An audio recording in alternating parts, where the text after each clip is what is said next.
नमस्कार, स्वागत है आपका इस बुलेटिन में। मैं हूं आपके साथ ललित। तेज की तकरार, किसकी सरकार?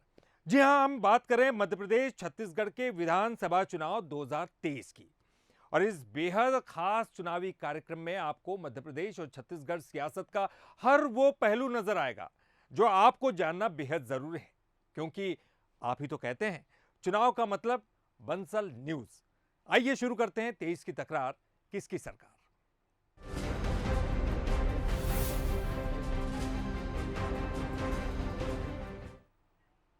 और सबसे पहले बात करेंगे इलेक्शन टुडे की। मध्य प्रदेश में साल के आखिर में होने वाले विधानसभा चुनाव के लिए बीजेपी और कांग्रेस तो चुनावी तैयारियों में जुट गई है, लेकिन हर बार की तरह इस बार भी तीसरे दल का चुनाव लड़ना तय माना जा रहा है, यानी कि वो तैयारी में है। 15 दलों से मिलकर बने तीसरा मोर्चे ने प्रदेश की सभी सीटों पर चुनाव लड़ने का ऐलान किया है। इससे बीजेपी और कांग्रेस की चिंता बढ़ सकती है। अब तक यही माना जा रहा था कि मध्य प्रदेश विधानसभा चुनाव में आम आदमी पार्टी के अलावा शायद ही कोई तीसरी ताकत उभर कर आए, लेकिन भोपाल में हुई इस बैठक के बाद अब तीसरे मोर्चे की एक और नई तस्वीर उभरने लगी है। गैर बीजेपी, गैर कांग्रेसी 15 दलों ने एक साथ मिलकर 230 सीटों पर चुनाव लड़ने का ऐलान कर दिया है। 15 दलों से मिलकर बने इस दल का नाम अपनी सरकार बनाओ संविधान बचाओ मोर्चा होगा। पार्टी का फोकस आदिवासी समाज की 80 सीटों पर खास तौर पर रहेगा। अप्रैल को मैं मऊ गया था, उस समय अखिलेश यादव जी, मैं, जयंत चौधरी जी, चंद्रशेखर रावत जी, चारों ने लगभग हमने 1 घंटे आगे की रणनीति को लेकर चर्चा करी थी और वहां भी हमने ये पाया था कि हमें तीसरे मोर्चे के तौर पर काम करना चाहिए। इसके अलावा जो और भी अन्य जो पार्टियां बची हुई हैं उनके साथ भी हम अगले दौर में मीटिंग करेंगे और हम सबको एक साथ लेके मध्य प्रदेश में तीसरा मोर्चा बनाकर एक नई राह तैयार करेंगे। इस नए दल में जो पार्टियां शामिल हो सकती हैं उनमें AIMIM, भारतीय गोंडवाना पार्टी, जन विकास पार्टी, जयस, परिवर्तन पार्टी ऑफ इंडिया, इंकलाब विकास दल का नाम सामने आ रहा है। लेकिन वोट काटने और प्रेशर बनाने का ये खेल कोई नया नहीं है। पिछले कई विधानसभा चुनाव में BSP, गोंडवाना गणतंत्र पार्टी और सपा ने दम दिखाने की कोशिशें की, लेकिन इन पार्टियों को ज्यादा सफलता नहीं मिली। सपा को महज 0.4% वोट ही मिले थे, तो बसपा को 5%, गोंडवाना गणतंत्र पार्टी को 1.8%, तो सपा को 1.3% वोट ही मिले थे। वहीं थर्ड पावर पर बीजेपी और कांग्रेस आमने सामने हैं। ये कांग्रेस की बी टीम जो आज बैठी थी, जैसे 8, 9, 10, 12 जितने भी दल होंगे, कांग्रेस बैसाखियां तलाशती है उन सब राज्यों में जहां वो समापन की ओर जा रही होती है। उत्तर प्रदेश इसका उदाहरण है, बिहार इसका उदाहरण है, महाराष्ट्र इसका उदाहरण है। कोई भी दल प्रजातंत्र है, कोई भी दल लड़ सकते हैं, इकट्ठे होकर लड़ सकते हैं, लेकिन कांग्रेस 230 विधानसभा क्षेत्रों में अपने प्रत्याशी उतारेगी और हमें पूरा विश्वास है कि मध्य प्रदेश की जनता कांग्रेस का साथ देगी। यूं तो मध्य प्रदेश में शुरू से ही मुकाबला दो ही पार्टी कांग्रेस और बीजेपी के बीच रहा है, लेकिन निकाय चुनाव में असदुद्दीन ओवैसी की AIMIM के 3 पार्षदों की जीत और सिंगरौली में आप की महापौर की जीत ने सोचने पर जरूर मजबूर कर दिया है। वहीं 15 दलों की इस बैठक से बीजेपी और कांग्रेस की चिंताएं बढ़ सकती हैं। खैर, देखना होगा कि विधानसभा चुनाव तक ये पार्टियां कहां तक टिक पाती हैं। Bureau report, Bansal news. क्या भक्ति से मिलेगी शक्ति? मध्य प्रदेश में 2023 के चुनाव में क्या हिंदुत्व सबसे बड़ा मुद्दा होगा? जी हां, लगता तो यही है। बीजेपी के साथ अब कांग्रेस नेता भी भगवान के भरोसे है, बल्कि अपने आप को बीजेपी से बड़ा हिंदू भी बता रहे हैं।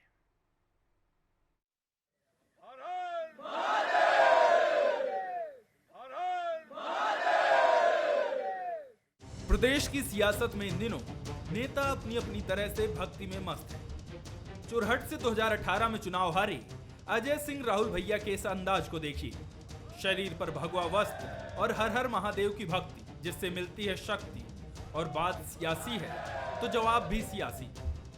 पूजा पाठ के लिए तो यही धारण करना चाहिए, इसलिए किया है। कोई मैं किसी पार्टी से नहीं जुड़ गया हूँ सिर्फ भगवा पहनने से। हिंदू हूँ और भगवा पहन सकता हूँ। अभी हाल में 6 महीने के अंदर मैंने 11 ज्योतिर्लिंग के दर्शन किए हैं और मई के महीने में बद्रीनाथ और केदारनाथ भी करूँगा। अब शिव जी का आशीर्वाद तो अवश्य मिलेगा और जनता का आशीर्वाद मिलेगा। बीजेपी के नेता तो पहले ही श्रीमद् भागवत शिव पुराण की कथा करा रहे हैं, जिसमें तमाम नेता समय समय पर भक्ति करते देखे गए हैं। लेकिन बात कांग्रेस की है तो इनका जवाब कुछ अलग है। नहीं, कोई भी व्यक्ति अगर इस तरह के अनुष्ठान आयोजन करता है धार्मिक, तो उसका स्वागत करना चाहिए।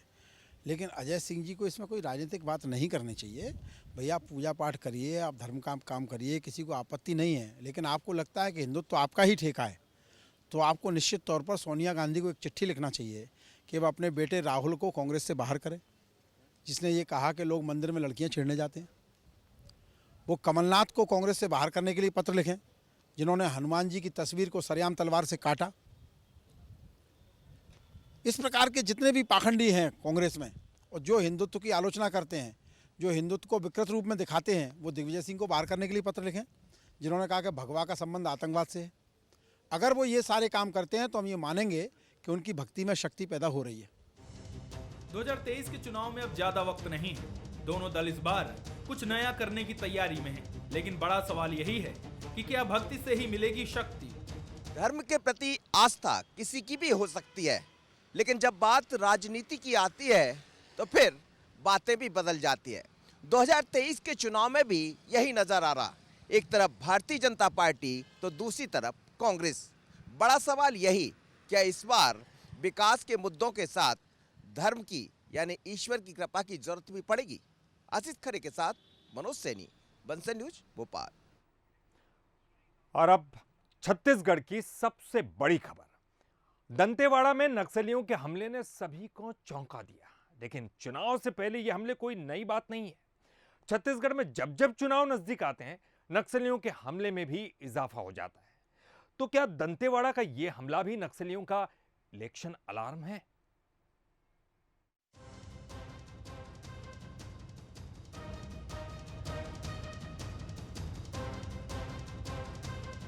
दंतेवाड़ा को नक्सलियों ने फिर दहला दिया।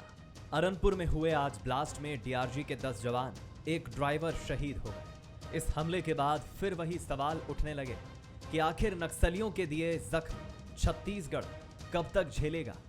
कुछ दिन पहले ही बीजापुर से कांग्रेस विधायक विक्रम मंडावी के काफिले पर नक्सलियों ने हमला किया था और इस घटना के एक हफ्ते बाद इस घटना ने फिर सोचने पर मजबूर कर दिया है कि आखिर क्यों इलेक्शन के वक्त ही इस तरह की घटनाओं को नक्सली अंजाम देते हैं।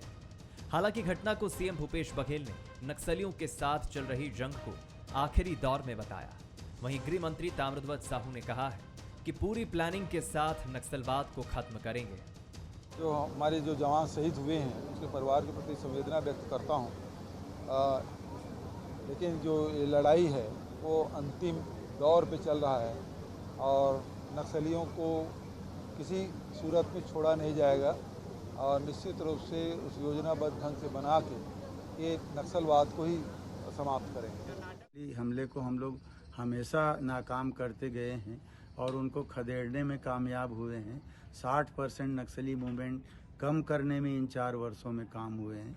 बीच बीच में एक आध दो घटना होता है जो उनकी उपस्थिति दर्शाने के लिए दिख जाता है। दंतेवाड़ा हो या उसके आसपास के इलाके, यहां नक्सलियों के हमले कई सालों से यूं ही होते आ रहे हैं। 12 मार्च 2007 को बीजापुर में 55 पुलिस जवान शहीद हो गए थे। 9 जुलाई 2007 को एर्राबोर में 23 पुलिसकर्मी शहीद हुए थे, जबकि 16 अप्रैल 2010 में ताड़मेटला में 76 जवानों की जान चली गई थी। 29 जून 2010 को नारायणपुर में 27 जवान शहीद हो गए थे। 25 मई 2013 को झीरम में कांग्रेस नेताओं सहित 30 की मौत हुई थी।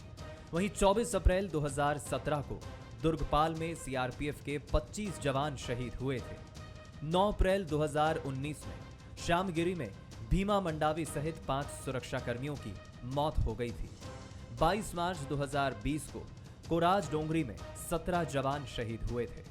3 अप्रैल 2021 को बीजापुर में मुठभेड़ में 24 जवान शहीद हो गए थे। यानी कई सालों से छत्तीसगढ़ नक्सलवाद का दंश झेल रहा है।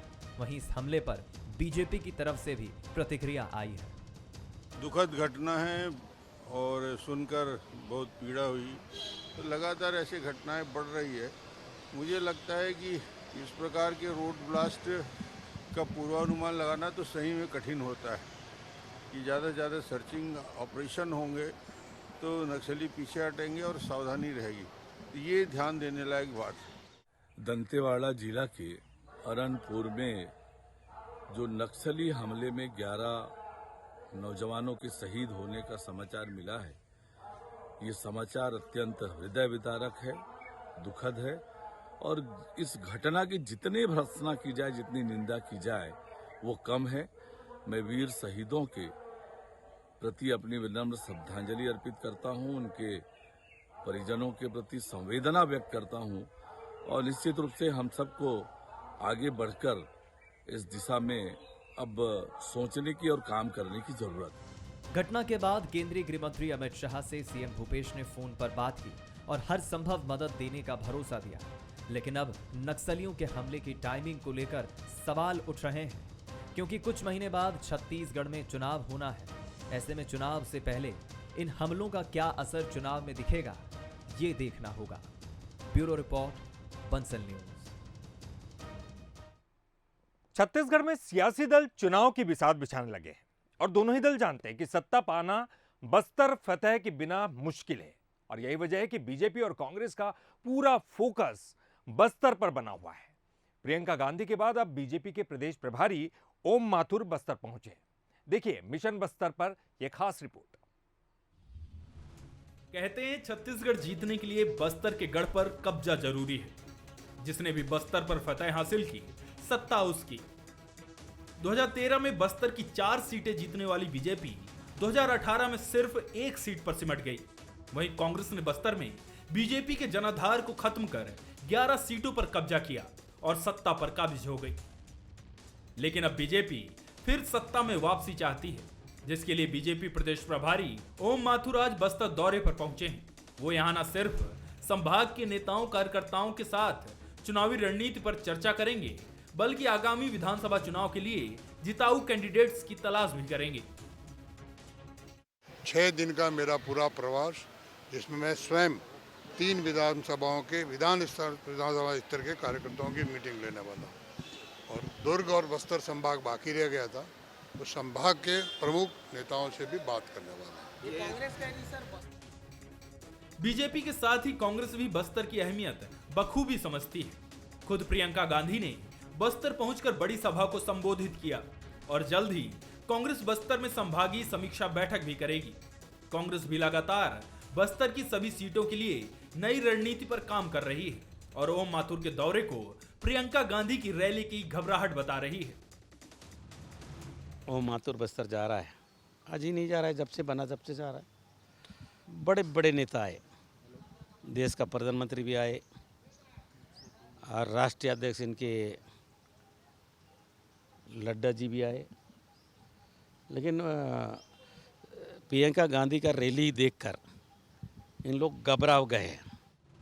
फिलहाल बस्तर की सभी 12 सीटें कांग्रेस की झोली में हैं और बीजेपी कांग्रेस के गढ़ में सेंध लगाने की पूरी कोशिश कर रही है। ऐसे में देखना होगा कि लंबे समय तक बीजेपी पर भरोसा जताने वाली बस्तर की जनता एक बार फिर बीजेपी पर भरोसा जताएगी या फिर 2023 में भी कांग्रेस को सत्ता की चाबी सौंपेगी। कुलेश्वर पांडे, बंसल न्यूज, रायपुर। बूथ बाजा में अब आपको लिए चलते हैं मुरैना की सुमावली विधानसभा सीट। ये सीट चुनाव में चर्चा में रहती है क्योंकि ये अति संवेदनशील विधानसभा मानी जाती है। फिलहाल इस सीट पर कांग्रेस का कब्जा है। साल 2020 में प्रदेश में हुई बड़ी सियासी उठापटक में यह सीट भी शामिल थी, जहां से विधायक एंदल सिंह कंसाना ने कांग्रेस को छोड़कर बीजेपी का हाथ थामा था। हालांकि उपचुनाव में एंदल सिंह जीत नहीं पाए और कांग्रेस अपना कब्जा बरकरार रखने में कामयाब रही। तो चलिए देखते हैं 2023 में कैसे रहेंगे सुमावली के समीकरण। मुरैना जिले की 6 विधानसभा सीटों में सबसे अधिक अति संवेदनशील मानी जाने वाली सुमावली विधानसभा सीट, यहां पर चेहरे वही हैं लेकिन दल बदल की राजनीति यहां पर हुई थी। 2018 में एंदल सिंह कंसाना कांग्रेस से विधायक बने थे और उसके बाद 15 महीने की कांग्रेस की जो सरकार थी उसको गिराकर बीजेपी में शामिल हुए थे और उसके बाद 2020 में उपचुनाव में 10,000 से अधिक वोटों से उनको हार का सामना करना पड़ा। कांग्रेस से यहाँ पर विधायक अजब सिंह कुशवाहा ने यहाँ पर जीत हासिल की थी। उसके बाद इस विधानसभा में जनता के क्या मुद्दे हैं, कितना काम हुआ है, उसको जानने के लिए चलते हम सुमावली विधानसभा सीट। सुमावली ग्वालियर चंबल की वो चर्चित सीट जो शायद पहचान की मोहताज नहीं है। मुरैना जिले की 6 सीटों में से एक सुमावली अति संवेदनशील विधानसभा में गिनी जाती है, जहां चुनाव के दौरान फायरिंग, बूथ कैप्चरिंग जैसी घटनाएं होना आम बात है। 2018 के चुनाव में मतदाताओं ने बीजेपी प्रत्याशी अजब सिंह कुशवाहा की जगह कांग्रेस के इंदल सिंह कंसाना को मौका दिया। 15 महीने बाद इंदल सिंह कंसाना बीजेपी में शामिल हो गए। उपचुनाव हुए, लेकिन इंदल सिंह कंसाना इस बार इतने खुशनसीब नहीं थे। जनता ने कांग्रेस के अजब सिंह कुशवाहा पर भरोसा जताया और करीब 10,000 मतों से कुशवाहा की जीत हुई। महत्वपूर्ण प्रमुखता और सबसे महत्वपूर्ण बात ये रहेगी कि हम माननीय कमलनाथ जी की सरकार बनती है तो सबसे पहला हमारा काम होगा युवाओं को रोजगार देना, किसान को उसकी फसल का उचित दाम देना, महिलाओं को सम्मान देना, दलित अल्पसंख्यक को सुरक्षा देना और जितने भी भूमाफिया और मिलावटखोर हैं उन पर कार्रवाई करना। एक सुमावली विधानसभा की बात नहीं कर रहा मैं। जिस तरह से 2018 में मुरैना जिले की 6 सीटें कांग्रेस पार्टी जीती थी, मैं आपको भरोसा दिलाता हूं कि माननीय कमलनाथ जी के जो 15 महीने का स्वर्णिम काल था उसको याद रखकर पूरे जिले की 6 सीटें कमलनाथ जी की झोली में जाने वाली हैं, कांग्रेस के पक्ष में जाने वाली हैं। इंदल सिंह कंसाना फिर से बीजेपी की ओर से सक्रिय हैं। फिलहाल एमपी एग्रो के चेयरमैन हैं। दावेदारी मजबूत है। इंदल सिंह कंसाना इस विधानसभा से सबसे ज्यादा 4 बार विधायक रहे हैं। बुनियादी मुद्दे काफी पूरे हो चुके हैं और भी छोटी मोटी जो पहुंच मार्ग वगैरह कुछ एक आध जगह स्कूल कॉलेज और रपटा वगैरह ये कुछ रह गए, इनको हम और पूरा करने जा रहे हैं। हाल ही में 50 बिस्तर का हॉस्पिटल माननीय मुख्यमंत्री जी ने मेरे सुमावली विधानसभा क्षेत्र में मंजूर किया है, उसका भी जल्दी से जल्दी शिलान्यास होने जा रहा है। तो मुद्दे तो थोड़े बहुत हैं, ज़्यादा नहीं रह गए। काफ़ी विकास कार्य किया है भारतीय जनता पार्टी की सरकार ने और आगे हमारी सरकार बनेगी तो और विकास करेंगे। बीजेपी की तैयारी कोई 6 माह की तैयारी नहीं होती है। बीजेपी की तैयारी तो 12 मास की तैयारी होती है, जब से चुनाव होते हैं और चुनाव नहीं आ जाते नए चुनाव तब तक के लिए। विकास की बात करें तो तस्वीर ज्यादा कुछ नहीं बदली। कई गांव आज भी बिजली और पानी की समस्या से जूझ रहे हैं। रोजगार न होने की वजह से पलायन भी एक मुद्दा है। शिक्षा के क्षेत्र में भी इलाका काफी पिछड़ा नजर आता है। यहाँ लाइट टाइम से नहीं मिलती है, पानी टाइम से नहीं है। अगर लाइट चली जाए तो पानी पीने के लिए भी तरसे आता है आदमी। इस समय तो अजब सिंह कुशवाहा है, वो तो देखने ही नहीं आया कि सुमावली में क्या हो रहा है क्या नहीं हो रहा है। पानी की समस्या तो बहुत खराब है जी, खींची से पहले और जो खींची है जो दरखास्त गरीब लोग दे दें तो जाएगी व्यवस्था। जो लाइट चली जाए 2-3 दिन तो पानी को हम बहुत परेशान है। पंजाब का हाथ को तो जनता के ऊपर है, हमारे एक के ऊपर थोड़ा है। बीजेपी सही काम कर रही है। वैसे बीजेपी सही काम कर रही है। अच्छा, यहाँ पर कितना विकास हुआ है गाँव? विकास तो अपने गाँव में खूब हुआ है। कौन सी सरकार विकास कर रही है? अब जाटे तो बीजेपी कर रही है। इसमें विधायक तो अभी आए नहीं है, ना हमने शक्ल देखी उसकी कैसी है। सारी बयान में चिट्ठी देते तो भी नहीं आते हैं। उस दिन से विधायक बनाया था ना से क्षेत्र में आया ही नहीं। बढ़िया विकास कराया मंत्री ने, लाइट, पानी, रोड और सब बात की सुविधा है। कौन से मंत्री जी ने करवाया? इंदल सिंह मंत्री। जाहिर है सुमावली का सियासी संग्राम 2023 में भी जोरदार होगा।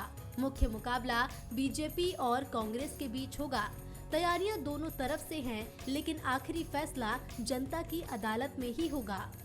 अगर रोजगार की बात की जाए या सड़कों की बात की जाए या पानी की बात की जाए, आम आदमी आज भी परेशान होता हुआ नजर आ रहा है। 2023 का चुनाव आने वाला है, कुछ ही महीनों का समय बकाया है।